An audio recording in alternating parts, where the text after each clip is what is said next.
Vamos falar agora do apocalipsismo, né, da escatologia, dos eventos escatológicos, aparecendo nos escritos do Novo Testamento. A Epístola aos Romanos, no ano 57 depois de Cristo, ela já vai trazer uma novidade para nós. No ano 57, Paulo escreveu sobre a recuperação espiritual de Israel, no capítulo 11, que era algo mais ou menos novo, né? Os apóstolos já haviam indagado Jesus, ok? Mas o apóstolo Paulo vai detalhar o tema recuperação do Estado de Israel quando Jesus voltar. Então o apóstolo Paulo diz que nós fomos enxertados nessa árvore que é Jesus Cristo, eles foram cortados, nós fomos enxertados, mas que eles serão novamente enxertados, ou seja, Israel um dia se converterá novamente. Ele escreveu também sobre a igreja se manifestando com Cristo no fim da grande tribulação. Esse texto é interessante, ele é até pouco usado na escatologia, mas veja o que o apóstolo Paulo escreve, né? Porque tenho para mim por certo que as aflições desse tempo presente não são para comparar com a glória que em nós há de ser revelada. Olha, vocês que estão sofrendo, vocês que estão tendo cristãos aí sendo jogados aos leões, sendo queimados, olha, tudo que está acontecendo hoje não se compara à glória futura. E por isso também nós vamos entender por que Jesus Cristo se manifesta no Apocalipse numa situação tão gloriosa. Ele prossegue, porque a ardente expectação da criatura espera a manifestação dos filhos de Deus. O versículo 20, porque a criação ficou sujeita à vaidade, não por sua vontade, mas por causa do que a sujeitou. Então a criação, aqui o apóstolo Paulo está falando de toda a criação, e ele prossegue no versículo 21, na esperança de que também a mesma criatura, ou seja, toda a criação, será libertada da servidão da corrupção para a liberdade da glória dos filhos de Deus. Porque quando Adão e Eva pecaram, Deus disse, maldita a terra por causa de vós. Né? Ou seja, até a produção de espinhos e cardos agora vai acontecer. Então o pecado atingiu também a terra. E ele conclui, porque sabemos que toda a criação geme e está juntamente com dores de parto até agora. Ok? Esperando a manifestação dos filhos de Deus, que ocorre quando? Ocorre, na nossa interpretação, na vinda de Cristo em glória, no fim da grande tribulação, para dar fim ao reino do anticristo e inaugurar o reino de Deus na terra. Então o apóstolo Paulo faz essa descrição aqui bem interessante, que eu até separei para a nossa leitura. Depois vocês leem Romanos capítulo 11. No ano 67 depois de Cristo, olha, nós já estamos aí 38 anos da morte de Jesus, a epístola de Pedro, a segunda epístola de Pedro, escrita em 67 depois de Cristo, 38 anos após a ascensão de Jesus, contém uma importante mensagem sobre o juízo final, quando o mundo físico será desfeito.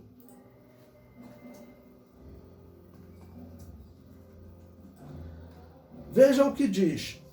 Mas o dia do Senhor virá como um ladrão de noite, no qual os céus passarão com grande estrondo, e os elementos ardendo se desfarão, e a terra e as obras que nele há se queimarão. Esse texto aqui de Pedro, ele se compara a Apocalipse capítulo 20, versículos 10 e 11, quando vai chegar o momento do juízo final, o fim do milênio, quando a Bíblia diz que desce fogo do céu e consome todos os inimigos de Israel que fizeram aquela rebelião de Gog e Magog. Ok? Então o apóstolo Pedro aqui está retratando esse mesmo momento, porque lá, quando Jesus se manifesta no juízo final, diz, de cuja presença fugiu a terra e o céu. Naquele momento nós acreditamos que o mundo físico deixa de existir. É esse texto que o apóstolo Pedro está retratando. Né? Então veja, os cristãos daquela época, eles estão recebendo, né, vamos dizer, em pequenas porções. Muitos cristãos já tinham sido mortos pelos leões, já tinham sido queimados por Nero. E ele prossegue no versículo 11. Havendo, pois, de perecer todas essas coisas, que pessoas vos convém ser em santo trato e piedade, aguardando e apressando-vos para a vinda do dia de Deus, em que os céus em fogo se desfarão e os elementos ardendo se fundirão. Mas nós, segundo a sua promessa, aguardamos novos céus e nova terra, em que habita a justiça. Porque ele fala, né? Então esses elementos não arderão, não se fundirão, né? E o que nós esperamos? Nós esperamos novos céus, ou seja, um céu espiritual, porque nós vamos habitar numa cidade espiritual. Eu prossigo no comentário, estou na página 14. Nas cartas pastorais, pouco se fala de escatologia. A pequena exceção é 1 Timóteo 4:1, quando fala da apostasia dos últimos tempos. Diz lá, mas o Espírito expressamente diz que nos últimos tempos apostatarão alguns da fé, dando ouvido a espíritos enganadores e a doutrinas de demônios. Irmãos, quando o Papa esteve aqui no Brasil, duas coisas que vocês devem pesquisar na internet. Um pastor da Assembleia de Deus, aqui no Rio de Janeiro, recebeu ele na igreja e rezou o Pai Nosso junto com ele, né? Se o Papa entrasse na igreja que eu estivesse, eu falaria, olha, o senhor pode até entrar aqui, se assentar, mas rezar o Pai Nosso com o senhor, eu não vou, com todo respeito, né? Aqui é uma instituição cristã evangélica. Até não ofenderia chamando ele ali de Babilônia apocalíptica. Mas se ele perguntar, eu falaria, olha, que eu não faço isso porque eu acredito que a instituição que você frequenta é a Babilônia apocalíptica, acredito que você é um sério candidato a falso profeta do Apocalipse, então eu não vou fazer isso, né? Mas, além desse, se você procurar na internet, tem um jovem que ele foi na Jornada Mundial da Juventude, que o Papa foi lá para dirigir, com um cartaz escrito: sou evangélico, te amo, ore por mim e pelo Brasil, ó Santo Padre. Irmãos, vocês podem escrever, em alguns anos, as igrejas vão estar se reunindo naturalmente com a Igreja Católica. Eu repito, as igrejas reformadas, elas já disseram que não existe diferença doutrinária entre elas e a Babilônia apocalíptica. E afirmaram que ela é a igreja mãe. Isso é uma grande mentira, irmãos. Então, o que o apóstolo Paulo está falando aqui é importante. Apostatarão da fé, ou seja, pessoas que acreditavam na verdade, abandonam a verdade. Isso é apostatar da fé, tá ok? Isso tende a aumentar. Hoje nós vemos aí todo momento na internet, depois que o Papa esteve no Brasil, pastores convidando o padre para pregar, padre convidando o pastor para pregar, tá bom? E o Papa, vocês podem acompanhar, dia 4 de outubro, pesquisa, encíclica do Papa, Somos Todos Irmãos. Ele vai anunciar a união das religiões, principalmente a Igreja Católica, com as igrejas protestantes que já assinaram, né, com ele o retorno à Igreja Católica, dizendo, né, não, nós somos uma só igreja. Então vocês vejam o perigo que nós estamos passando. Por outro lado, no meio evangélico, eu cito as Assembleias de Deus, mas vou citar, eu evito citar às vezes outras denominações em tom crítico, mas vou citar então em tom de elogio.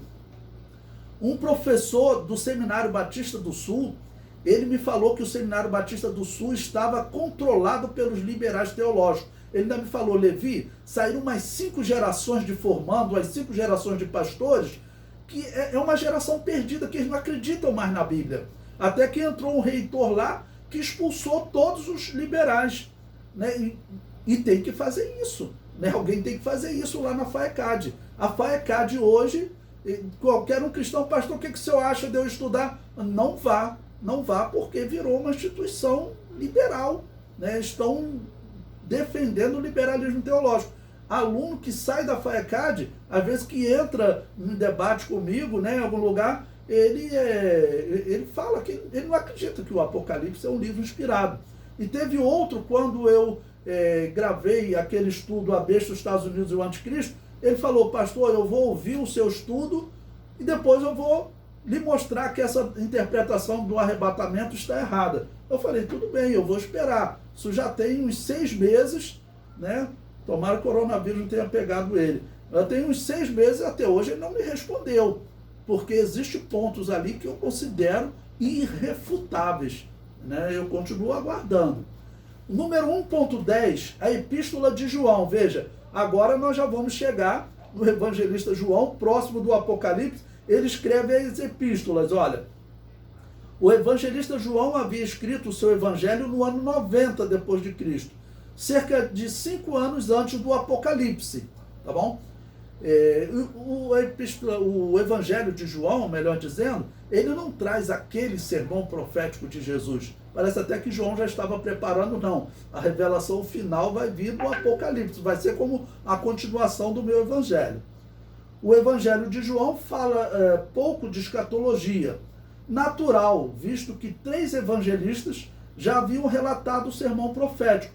Por ser o último dos evangelhos, João se dedicou a outros temas, que nós observamos, né, no seu evangelho, como ele retrata questões bem diferentes dos outros evangelistas. Bom, mas o que ele traz nas suas epístolas? Ele traz um nome para aquele príncipe que aparece em Daniel capítulo 9, versículo 24 a 27, no tema das 70 semanas de Daniel. Ele chama esse príncipe de Anticristo. O apóstolo Paulo já havia chamado de iníquo, né? Então veja, 1 João 2,18, filhinhos, é já a última hora, e como ouviste que vem o Anticristo, né, é a primeira vez que é retratado esse príncipe, né, chamando-o de Anticristo. Ele vai usar o mesmo termo para descrever o Anticristo outras vezes. E eu comento aí, João foi o primeiro e o único a usar o termo Anticristo. Antes, Paulo havia chamado de anomos, em 2 Tessalonicenses 2,8, termo grego que se traduz por sem lei. As nossas traduções têm usado iníquo para traduzir anomos, né? Você que usa a versão corrigida, a maioria deles utilizam iníquo. No grego seria esse o significado, né? Um homem sem lei. O apóstolo Paulo disse que viria um homem sem lei. E o apóstolo João, então, ele também, em 1 João 2,22, chama esse príncipe, esse anomos, né, de Anticristo. E, por fim, em 1 João 4,3. João afirma que o espírito do Anticristo já estava no mundo, né? E aqui é importante nós observarmos que, na verdade, eu acredito que o espírito do Anticristo já estava até no Antigo Testamento. Aproveito para voltar naquela questão do livro de Daniel, né? E os últimos capítulos são inspirados por Deus, são de autoria de Daniel. Jesus Cristo disse que sim.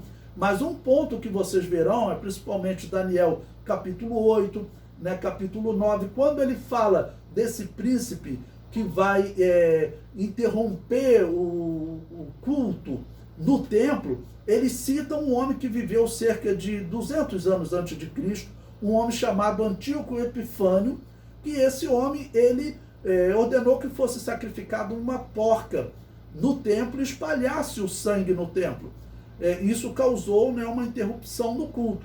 Então eles falam, olha, isso aí já aconteceu, né? E não foi Daniel que profetizou, não. Um homem que viveu depois de Antíoco Epifânio inventou isso, disse que foi Daniel que profetizou. Lembrando que Jesus Cristo disse que a abominação da desoladora, de que falou o profeta Daniel, ele disse, quando virdes, ou seja, é futuro, ela vai acontecer. Então, ou o cristão acredita nas palavras de Jesus, né? Ou então não é cristão, né? Temos que considerar assim, né? Como dizer, um cristão que não acredita nas palavras de Jesus. Prosseguindo, os demônios já trabalhavam preparando o mundo para a manifestação do anticristo. Esse trabalho se manifesta na organização de uma religião babilônica. Presta atenção, irmãos. Nós temos que ter respeito por todas as religiões, por todos os homens, por todo tipo de espiritismo, até porque isso facilita uma oportunidade de nós ganharmos eles para Jesus. Mas nós não podemos deixar de falar a verdade. Se vocês se unirem à Babilônia apocalíptica, à Igreja Católica, né, isso é uma morte espiritual. Isso aí está atingindo a Assembleia de Deus, as igrejas reformadas já foram, diversas igrejas estão seguindo nesse caminho. Isso daí é um trabalho que é, na verdade, preparar o mundo para o advento do anticristo. E que é algo muito complexo, né? Eu estou escrevendo um livro que eu chamo ele de A Luta do Mal contra o Mal. Por quê? É difícil entender por que o Apocalipse diz que a besta que sobe do mar, ele derruba a Babilônia apocalíptica.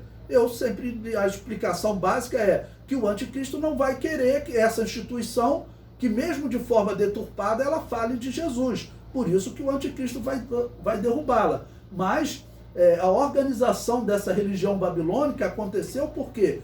Porque o Império Romano, no qual João está vivendo, ele era a Babilônia daquela época. Vocês sabem quem é Diana dos Efésios? Diana dos Efésios é ninguém mais, ninguém menos do que Semíramis, aquela divindade babilônica, mãe de Nimrod, tá ok? E preste atenção, quando que a Igreja Católica adotou Maria, substituindo Diana dos Efésios e substituindo Semíramis, né? Basta você ver a história. Ano 431 da era cristã. Eles fizeram um concílio em que cidade? Na cidade de Éfeso, onde estava o grande templo, né, de Diana dos Efésios, que era a deusa babilônica Semíramis. E tudo que era relacionado a Semíramis, eles aplicaram em Maria. Semíramis era chamada de mãe de Deus. Eles chamaram Maria de mãe de Deus. Semíramis era chamada de rainha dos céus. Eles chamaram Maria de rainha dos céus. E até imagens que os arqueólogos acham de Semíramis amamentando Tamuz, a Igreja Católica passou a fazer Maria amamentando Jesus, né? E vai organizar toda a religião babilônica, vai ser organizada. Vamos lembrar até que a doutrina dos babilônios, que dominava todo o mundo antigo, basta estudar, todos sabem disso.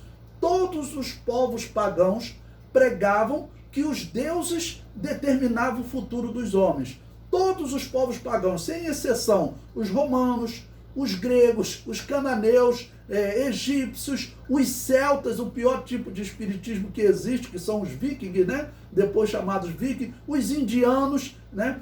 E claro, os babilônios. Todos eles acreditavam que Deus determina o futuro dos homens, ou seja, que Deus predestinou os homens. E será um homem da Babilônia apocalíptica, um homem chamado Agostinho, no ano 410, que ele vai trazer essa doutrina de uma seita espírita chamada maniqueísmo e vai levar para a Babilônia apocalíptica, né? Então, a organização dessa religião, ela, na verdade, trabalha hoje para poder corromper as pessoas. Então, cuidado com esse chamado do Papa, tá bom? Que ele está fazendo, vai anunciar aí um novo humanismo, né? Esse homem, na verdade, ele é um sério candidato a ser o falso profeta.